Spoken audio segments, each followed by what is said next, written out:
Hello student, good evening to all of you students. आज हम एक नए टॉपिक के साथ आप लोग के साथ जुड़ रहे हैं। इसमें आपको ढेर सारी इंपॉर्टेंट बातें बताई जाएंगी जो कि आपके लिए बहुत ही जानना इम्पॉर्टेंट है, क्योंकि आप ग्रेजुएशन में पहुंच चुके हैं। अब आपको अपने फ्यूचर लाइफ के लिए बहुत ही केयरफुल होके स्टडी करना पड़ेगा, क्योंकि अब ये जो टाइम है, अगर इस टाइम आप अपने लिए अच्छे से मेहनत नहीं करेंगे, जो भी आप सब्जेक्ट लिए हुए हैं ग्रेजुएशन में, पोस्ट ग्रेजुएशन में, तो अगर इस टाइम पे आप अच्छे से पढ़ाई नहीं करेंगे तो आगे चल के आपको डबल मेहनत करनी पड़ेगी। इसके लिए आपके लिए इम्पोर्टेंट ये है कि आप अभी से लग जाइए अपनी पढ़ाई में। आपके लिए एक नया टॉपिक है जिसमें आपको ये बताया जाएगा कि आप अपने ग्रेजुएशन के साथ ही साथ, पोस्ट ग्रेजुएशन के साथ ही साथ कैसे नेट और जेआरएफ के लिए प्रिपरेशन कर सकते हैं। तो आइए आज की क्लास में हम शुरुआत करते हैं अपने टॉपिक की। इसमें आपको सबसे पहले ये जानना है कि जो ग्रेजुएशन के स्टूडेंट हैं वो किस प्रकार से तैयारी कर सकते हैं अपने पोस्ट ग्रेजुएशन के बाद। जो सब लोग नेट करते हैं, आप ग्रेजुएशन के साथ ही साथ किस प्रकार से तैयारी कर सकते हैं। तो आप लोग सबसे पहले पॉइंट ये ध्यान रखिए कि जून 2024 के बाद से यूजीसी जो ये नेट का एग्ज़ाम कंडक्ट करवाती है आर्ट सब्जेक्ट वालों के लिए, उसमें जो यूजीसी के चेयरमैन हैं उन्होंने यह निर्देश दिया था कि जो भी स्टूडेंट ग्रेजुएशन में है और उनका ग्रेजुएशन 4 साल का है, तो वो क्या कर सकते हैं, नेट का एग्ज़ाम दे सकते हैं।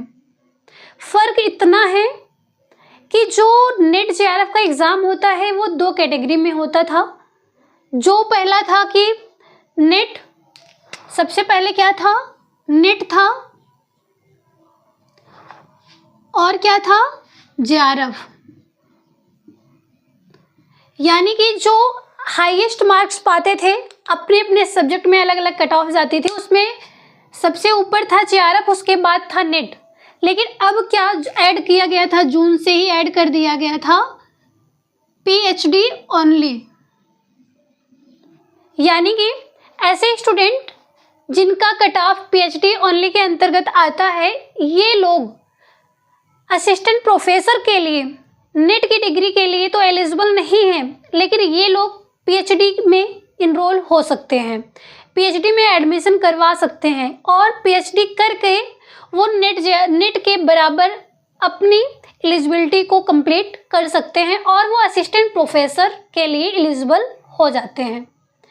अब आपके लिए ये जानना इम्पॉर्टेंट है कि अब आप लोग ये सोचेंगे कि जिनका 4 साल का है वो ही अप्लाई कर सकते हैं और कोई नहीं कर सकता है, तो आप कर नहीं सकते हैं, फॉर्म नहीं अप्लाई कर सकते हैं। जो 3 साल वाले स्टूडेंट हैं वो फॉर्म नहीं अप्लाई कर सकते, लेकिन तैयारी कर सकते हैं। आपका एक्स्ट्रा टाइम नहीं वेस्ट होगा। ग्रेजुएशन के बाद जैसे ही आप एमए में, पोस्ट ग्रेजुएशन में इनरोल होते हैं, वैसे ही आप फॉर्म अप्लाई करना शुरू कर सकते हैं। या फिर जो स्टूडेंट एमए में हैं वो लोग फॉर्म अप्लाई कर दें और अभी से करना स्टार्ट कर दें। और अगर एक भी बार अभी नहीं किए हैं पोस्ट ग्रेजुएशन वाले, तो वो तैयारी अपनी शुरू कर दें। सबसे पहले हम ये बात करेंगे कि जो ग्रेजुएशन के स्टूडेंट है वो किस प्रकार से तैयारी करें। तो जो आपका सब्जेक्ट है, सब्जेक्ट कॉम्बिनेशन आप लोगों ने अच्छे से लिया होगा और आपका ये उद्देश्य भी बन गया होगा कि आपको किस सब्जेक्ट में आगे टीचर बनना है और किस सब्जेक्ट में असिस्टेंट प्रोफेसर बनना है, वो आप कंप्लीट कर चुके होंगे। ये सारी चीज़ें इसके पहले की हैं। जब आप नेट का तैयारी करते हैं तो आपके लेवल जो है वो पोस्ट ग्रेजुएशन के लेवल पे आ जाता है। तो ये सारी बातें तो पीछे की हैं, ये सब बातें आप समझ चुके होंगे। तो इतना याद रखिए, जिस सब्जेक्ट में आपको नेट की डिग्री लेनी है, असिस्टेंट प्रोफेसर बनना है, वो सब्जेक्ट आप किस प्रकार से तैयार करेंगे।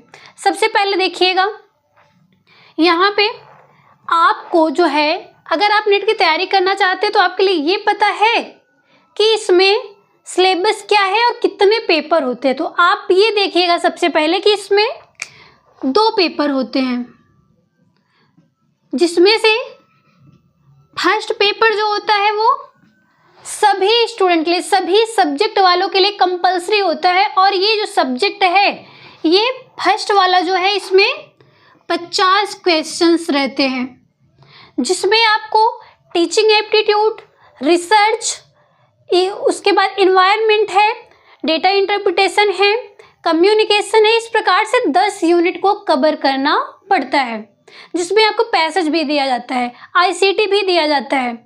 इस प्रकार से 10 यूनिट होते हैं और उसकी बुक आपके पास मार्केट में अलग से अवेलेबल है। अब बात करते हैं अपने सब्जेक्ट की, जो हमारा मेन टारगेट है, जिसकी प्रिपरेशन हमें बहुत ही अच्छे से करनी है ग्रेजुएशन से ही। इसमें देखिएगा, जो अपना टीचिंग सब्जेक्ट है, सेकंड पेपर होता है, ये 100 क्वेश्चंस होते हैं इसमें। अब आप ये याद रखिएगा, पहले क्या होता था कि जो बच्चे फर्स्ट पेपर में क्वालिफाइड होते थे, वही जो है सेकंड पेपर में कितना नंबर पाए हैं वो मान्य रखता था। लेकिन अब क्या है कि अगर आप सेकंड पेपर में अगर 80 प्लस नंबर लेके आ रहे हैं, तो अगर फर्स्ट में कम भी है तब भी चल जाता है, क्योंकि आज 100 क्वेश्चन है, 100 में से कम 80 क्वेश्चन आपका सब्जेक्ट में क्लियर होना चाहिए। इसके अलावा जो भी आपका फर्स्ट पेपर है, ये आपका जेआरएफ ले आएगा। ये आपके लिए फर्स्ट पेपर बहुत ही इम्पोर्टेंट ये भी है। इसके साथ ही साथ, लेकिन अभी आप लोग ग्रेजुएशन और पोस्ट ग्रेजुएशन में, खास करके ग्रेजुएशन वाले स्टूडेंट, सिर्फ और सिर्फ अपने सब्जेक्ट पे ध्यान दें। इसके बाद ये ध्यान रखिएगा आप लोग कि जो आपका ये ग्रेजुएशन में इतना आप लोग ये सिलेबस तो देख लिए ग्रेजुएशन के बेस पे ही। अब क्या करिएगा कि जो आपका ग्रेजुएशन में टीचिंग सब्जेक्ट है, क्या 3 साल आपने उसको डीपली पढ़ लिया है? अगर नहीं पढ़ा है तो आपने टीचिंग सब्जेक्ट जिससे एमए करना है और नेट करना है, वो सब्जेक्ट की जो ग्रेजुएशन में सारी बुक हैं, वो सारी बुक को डीपली अध्ययन कर डालिए। चाहे जिस भी सब्जेक्ट में आपको तैयारी करनी हो, जो आपको फाइनल ईयर तक रहेगा, जिससे आपको टीचर बनना है, असिस्टेंट प्रोफेसर बनना है, वो सब्जेक्ट की सभी बुक्स को डीपली आप पढ़ डालिए।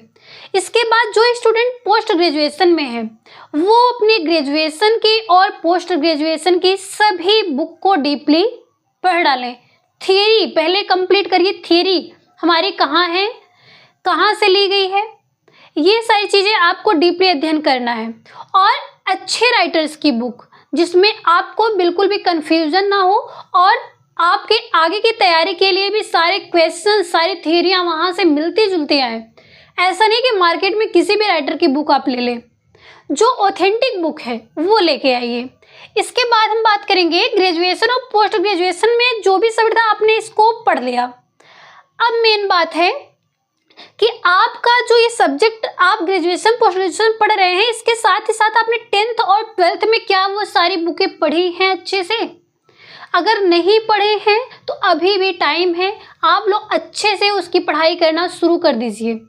10th और 12th की सभी बुक्स कंप्लीटली पढ़ डालिए, क्योंकि वो सारे जो बुक थे 10th और 12th के एनसीईआरटी बेस पे, वो सारी बुक्स के क्वेश्चंस हमारे प्रिपरेशन के लिए आगे के लिए बहुत ही इम्पोर्टेंट होते हैं।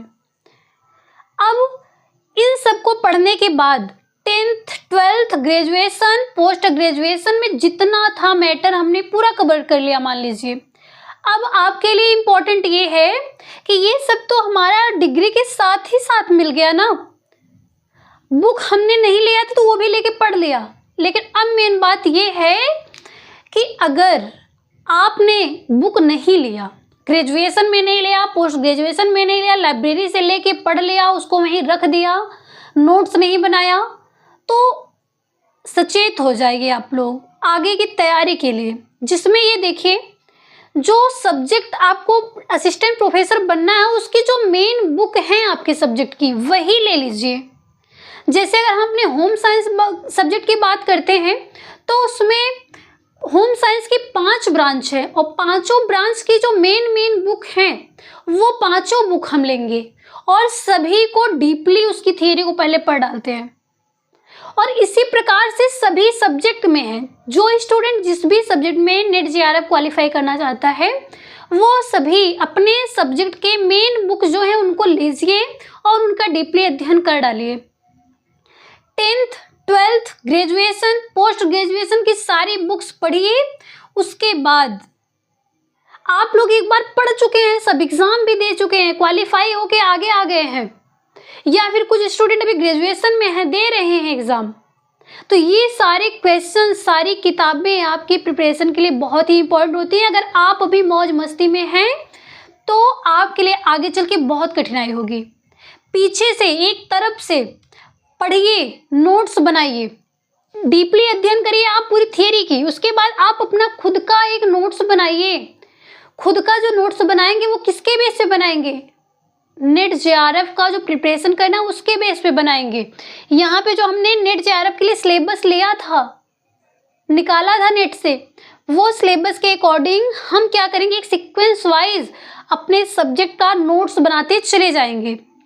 अगर कहीं पे भी समस्या आ रही है तो आपके पास मोबाइल फ़ोन है, यूट्यूब है, ऑनलाइन क्लासेस हैं ढेर सारी, वहाँ से आप हेल्प ले सकते हैं। और होम साइंस स्टूडेंट के लिए हमारे पास तीनों year, first year, second year और थर्ड ईयर, तीनों ईयर की सेमेस्टर वाइज क्लासेस अवेलेबल हैं।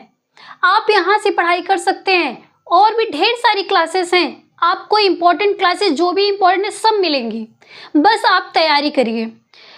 इसके बाद आपने थियरी पढ़ा, नोट्स बनाया, अब क्या करिए, ये सब तो मौज मस्ती के साथ में हो गया, लेकिन आपके पास टाइम टेबल भी एक फिक्स होना चाहिए कि आप थियरी पढ़ रहे हैं, सिलेबस के अकॉर्डिंग नोट्स भी लिख रहे हैं, लेकिन आपके पास अगर एक टाइम टेबल होगा तो आपके लिए बहुत ही बेहतर होगा। उस टाइम टेबल के अकॉर्डिंग आप थियरी भी पढ़ेंगे, अपना ग्रेजुएशन का एग्ज़ाम जो है उसको भी साथ रखेंगे, अगर कोई स्टूडेंट पोस्ट ग्रेजुएशन में है तो वो भी उसका साथ रखेंगे। कोई छोड़ना नहीं है, साथ में लेके चलना है। बहुत प्रॉब्लम नहीं है, कोई अलग से सब्जेक्ट की तैयारी नहीं करनी है, आपको अपने सब्जेक्ट में ही पढ़ना है, डीपली पढ़ना है, कोई समस्या नहीं है इसकी तैयारी में। उसके बाद टाइम टेबल फिक्स करिए और प्रीवियस ईयर क्वेश्चंस देखिए कि नेट का जो पहले का, पिछले का, अभी 2025 चल रहा है, 2023 का, 24 का किस प्रकार से क्वेश्चंस आए हैं, वो क्वेश्चंस का मेथड देखिए।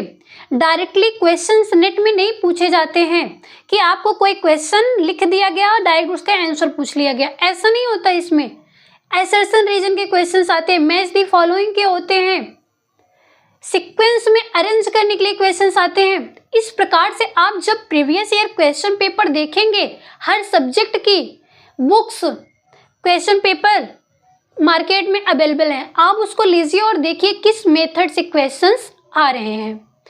तो हम यहाँ पे जो भी आपको बताएं, सिलेबस लीजिए, बुक्स आप 10th 12th graduation post graduation सबका एकदम डीपली अध्ययन करिए।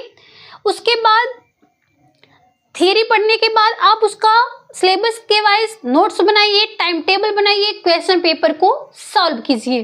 तो ये अभी से आपके नेट जेआरएफ के लिए बहुत ही इम्पोर्टेंट है। और जो भी स्टूडेंट ग्रेजुएशन 4th ईयर का कर रहे हैं, यानी कि वो ग्रेजुएशन 4 साल का है, तो वो फाइनल ईयर में अगर हैं तो वो नेट जेआरएफ के लिए फॉर्म अप्लाई कर सकते हैं और वो पीएचडी ओनली वाली कैटेगरी में आकर के अपने पीएचडी में एडमिशन ले सकते हैं।